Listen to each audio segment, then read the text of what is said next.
Começamos com o repórter Leandro Santana, que vem trazendo 3 informações bem importantes. Uma com relação à Federação Mexicana de Futebol, que decidiu que nos próximos 5 anos não terá, o Campeonato Mexicano não terá acesso e ninguém será rebaixado. Daí uma decisão justamente por causa dessa questão da pandemia que está enfrentando em todo o mundo. Outra informação que chega com o Leandro Santana, que é destaque também com relação ao Flamengo, que optou por um empréstimo de 50 milhões para tentar contornar as despesas que vem acontecendo com o futebol parado. E o atacante do Flamengo, você já vai saber, um dos atacantes do Flamengo, o Bruno Henrique, que fez um ato de solidariedade. Tudo isso vamos conferir juntos com o Leandro Santana. Conta pra gente aí, Leandro. Boa tarde, um abraço. Olá, grande abraço para você que está ligado no Placar Transamérica, uma boa semana a todos. Iniciamos falando de futebol internacional.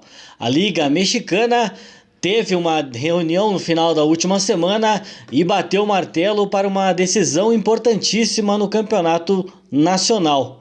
E que promete, claro, gerar muita discussão. Já teve muita polêmica nessa definição, mas o fato é que a mudança entre os 18 clubes da primeira divisão vai ser que nos próximos 5 anos, nas próximas 5 temporadas, o campeonato nacional ou a Liga MX não vai ter nem acesso e nem descenso. Com isso, os clubes da segunda divisão, que passa a se chamar Ascenso MX, vão ser os mesmos clubes durante as próximas 5 temporadas e vai ser uma liga de desenvolvimento. Então essa definição foi contornada, com muita polêmica. Clubes tradicionais como Cruz Azul foi totalmente contra, mas acabou sendo o voto vencido e a decisão vai valer a partir dessa retomada do campeonato do torneio Clausura de 2020. Então uma decisão polêmica lá no futebol mexicano. Falando aqui no Brasil, o Clube de Regatas Flamengo acabou optando por um empréstimo de um valor de 50 milhões de reais por conta das dificuldades que o clube vem tendo desde a patrocinadora, a fornecedora de material esportivo, patrocínio master e outros patrocínios nesse período de entre-safra.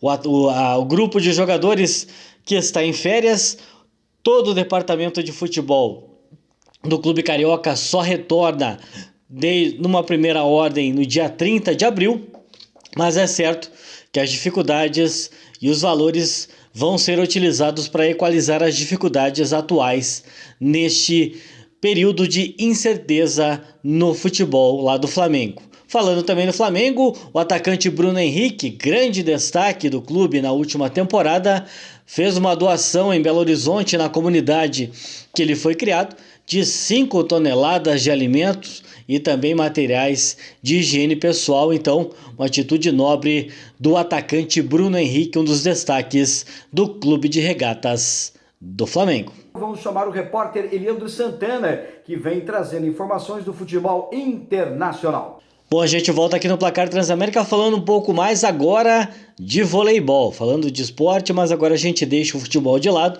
e fala da Superliga Nacional de Vôlei, que nesta semana deve ter uma definição com relação ao encerramento da Superliga edição 2020 e, claro, vai acontecer uma reunião neste início de semana já traçando o planejamento para a próxima temporada. Há um mês, a CBV fez reuniões com os clubes das séries A e B da Superliga, tanto masculina quanto feminina, e a decisão foi quase que unânime para que os campeonatos, os torneios, se deem por encerrado sem ter um campeão. Ou seja, um reset nessa temporada 2020 e a retomada a partir do próximo ano em definitivo, como se fosse, com a questão dos clubes de 2020 em 2021. Falando também agora de futebol, um clube, a gente já falou na semana passada da situação na Dinamarca.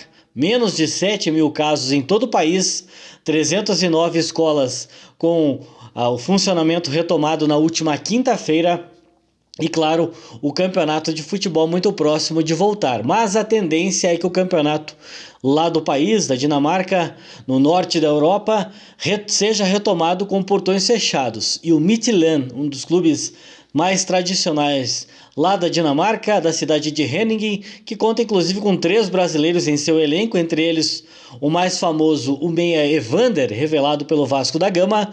Ele sugeriu uma ideia de um estádio drive-in. Como seria? Retomando nos primórdios, como era o cinema, com o carro e um telão.